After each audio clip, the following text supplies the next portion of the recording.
Alright, here we go. Hello and good luck, Zuper. Quote unquote, the final. Zuper has kept what I like to mull. No, I'm gonna keep this. It's two forests, whereas I need two black, but being on the draw, I have a feeling that I might, well, I have a hope rather, that I'll be able to draw out of it sometime soon. And look, I draw a swamp. So what, I've got a turn 3 Burnished Heart, which is fine, into a turn 4 Disciple of the Phoenix, or a turn 4 Erebos' Emissary. So I got things. I have things that are gonna start happening. Yeah, not gonna. What? This. I just block. It's free attack, I guess, on my opponent, but. Only thing here is like, what? A null Triton Tactics. Nothing particularly exciting. Um, I think I wait here, block. Yeah, block sack, and then pardon me, Nessian Asp next turn, because Nessian Asp is going to be big and scary, and I don't know how my opponent's going to be able to deal with that. Time to Feed's going to promptly take care of the Agent of Horizons, so I'm not worried about being unblockable. Even then, it's like, what, a 9 turn clock at this point? No, not 9, 8, 7, 7, 7 turn clock.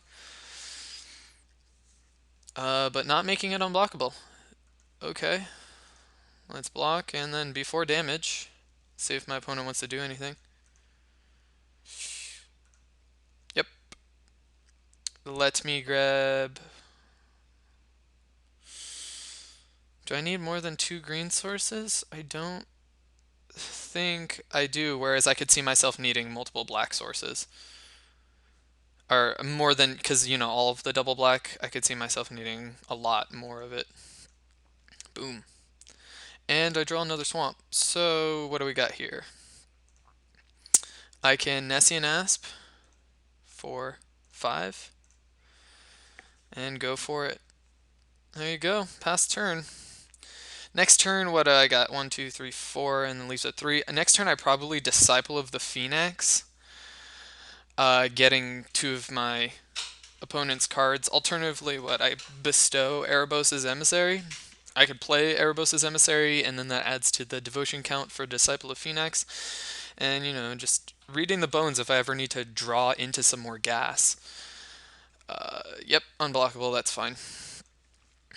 I'm not too worried about it, because like I said, Time to Feed is going to take it out very promptly. And I'll be winning that kind of race. I got Voyage's End. 1, 2, 3, 4, 5, 6, 7, 8. Oof. Well, let us Erebos' Emissary. Just cast it. And it is followed up with a Disciple of the Phoenix. So I can just. Oh, it's not quite my opponent's entire hand, but I miscounted. But I'm going to see a fair bit of it, and then I feel confident attacking him with the Nessian Asp. Yep, let's see what you got. Island, and probably another Horizon Chimera. Time to Feed. Um, Time to Feed gains you life. Horizon Chimera does things. I'm actually far less worried about a Time to Feed than I am a Horizon Chimera, because my things are gonna end up being big, and sure, I can. This'll kill something, but I guess my opponent can agent, but is not gonna want to Time to Feed anything anytime soon. Let's attack in with the Asp. And the race is on. Alternatively, so what do we got? We've got Island Time to Feed, which is fun. So it's still Island Time to Feed mystery card. That's fine. Grey Merchant's going to come down, deal 5. And then Scry means. Okay, sure. That's fine if my opponent wants to use Time to Feed on that. I don't mind. Attack, attack. Um, so I block the Erebos' Emissary onto that because I don't want it to die to that. And what? It's still Island Mystery card. So it could be grip tide, I guess, but then I just attack, attack, attack, attack, do a bunch of damage. Yep. Nessian Courser.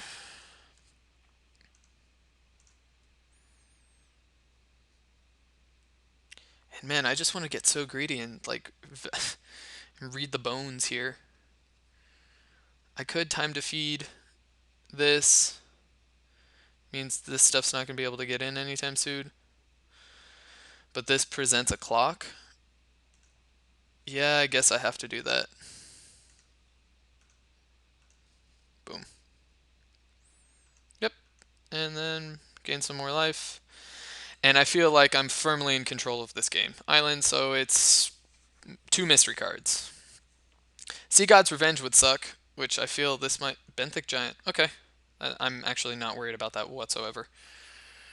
So it could be what? Voyage End, Savage Surge. Probably not Savage Surge, because you might want to have attacked in with that. 2, 3, 4, 5, 6, 7, 8, 9.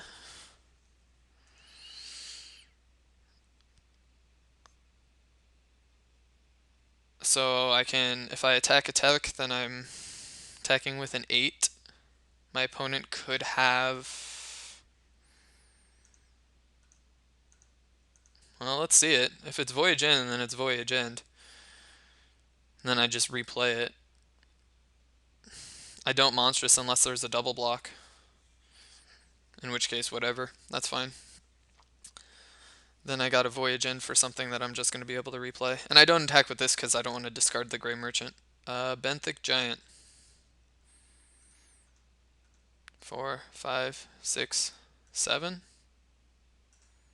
Do it. Let's get the Voyage End out of your hand. Okay, yep, surprise, surprise.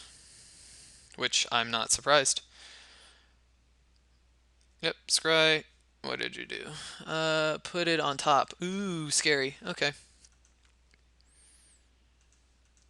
Yep. Well, here we go. So I've got Read the Bones, Grey Merchant, doing a bunch of things. Sea God's Revenge would suck. Artisan Sorrow? Sure. Scry 2, where are you putting these? Put a card on the bottom, put a card on the bottom. That's good for me. Benthic Giant, you're going to hit him for 5? Yes, of course you are. Sure, I will take 5. Because I'm going to be able to gain that back with the Grey Merchant. 2, 3, 4, 5, 6, 7, 8, 9, 10. Yep, play all my lands out. See, think maybe I have a trick? No? Okay, fair enough. 1, 2, 3, 4, 5. Boom. I don't want to save the Grey Merchant for value, but I might as well do something with my mana here. I guess I could have read the bones, but next turn I'll be able to read the bones and just have all the mana in the world open. And what do we got? I still like my position here. I mean, sure, opponent can start Wave Crash Tritening things, but I feel like with Read the Bones makes it so that I'm super far ahead. Okay, that's fine. Hit me for 3. 7. Yep. Yep, I get hit for 7. That's fine. Put me down to 8, because then I'm not dead on board necessarily. Let's read bones. Scry, scry.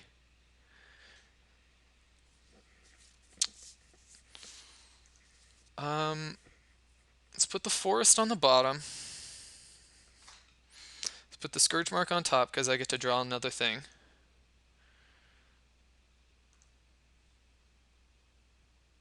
Three. Blood Toll Harpy blocks. So I have 2. I can Scourge Mark onto this to draw a card, or onto this If I attack and it does it for 5, then it 3-for-1s me. Yeah, put it here. Draw a card. Because then I guess I can double block the hexproof guy unless my opponent draws something, of course. Farika's Mender. That's pretty sweet. Is there anything I want to draw? Is there anything I want to get back? I could have this guy die off. 4. Karametra's Acolyte. Yeah, I'm blocking with Grey Merchant next turn. With whatever happens, I'll Farika's Mender it back, and then gain some more life. I'm, of course, going to go for the double block here. And hopefully, nasty things start happening. Because then, like I said, a Farika's Mender. Opaline Unicorn. That's the least of my worries here. My opponent's got all the mana in the world. I really don't care if my opponent has more of it. Probably might not even attack with Benthic Giant. Yep. Okay. Whip.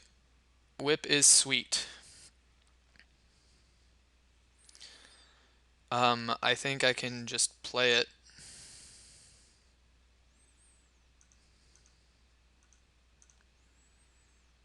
Whip. I can even whip something back.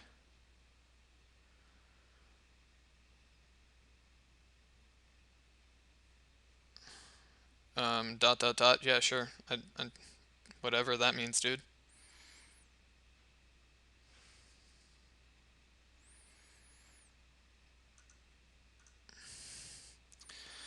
Attack with an SCNSP. I can even attack with the Grey Merchant. Probably blocks like that if my opponent has some way to tap this down, but then I gaining 1, 2, 3, 4, 5.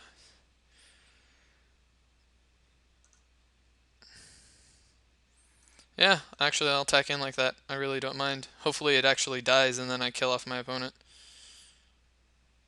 Yep, sure. Go up to 10, I can produce 1, 2, 3, 4, 5. 1, 2, 3, 4. That's unfortunate.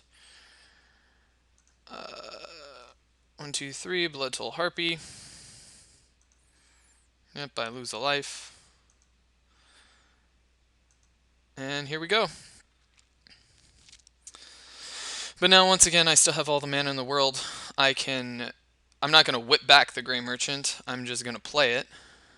And then go from there. Really. It's 1, 2, 3, 4. Attack, attack. Yep. Okay, tap it down. You're going to hit me for 5. Sure. I hit my opponent for 2. Do this, get this back. Then 1, 2, 3, 4, 5, 6, 7. Yeah, that's game. That's fine. Yep. I am not worried. Sure. And with no cards in hand, seems like a fine enough position. I mean, I guess my opponent can know about Farika's Mender if my opponent doesn't know about Farika's Mender. So I attack, attack. So I just want to make sure that this is fully dead. Puts my opponent at 7. Farika's Mender to get back Grey Merchant, and then replay Grey Merchant. That's 1, 2, 3, 4, 5, 6, 7. Yeah. 1, 2, 3, 4, 5, 6, 7, 8, 9, 10. 2, 3, 4. Actually, yeah, whatever. Might as well do it now. I already tapped 5. Farika's Mender. Get back Grey Merchant. Okay, yes, I would like to use this ability. 1, 2, 3, 4, 5. Grey Merchant. Okay. And attack for 2. I mean, I guess I could attack with... Yep, cool. Alright, got there. Into more... into just straight gas. Alright, cool. So we got Benthic Giant. and other things. Viper's Kiss, I don't know if that's necessarily going to be so good. Alright, what's bad, what's good here? So my opponent's definitely going to be saving that Artisan Sorrow, which is, whatever, I guess that sucks, but I don't know if Viper's Kiss is necessarily good. I guess there could be Vaporkins.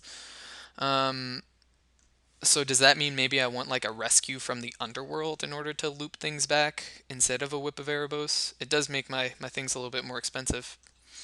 But I think that's an okay enough side out. I don't think there's going to be many targets for Viper's Kiss. If I do end up seeing something like a Sealock monster or the Kraken, then I know to side it in. But I think this is good here. And I guess see you in game 2.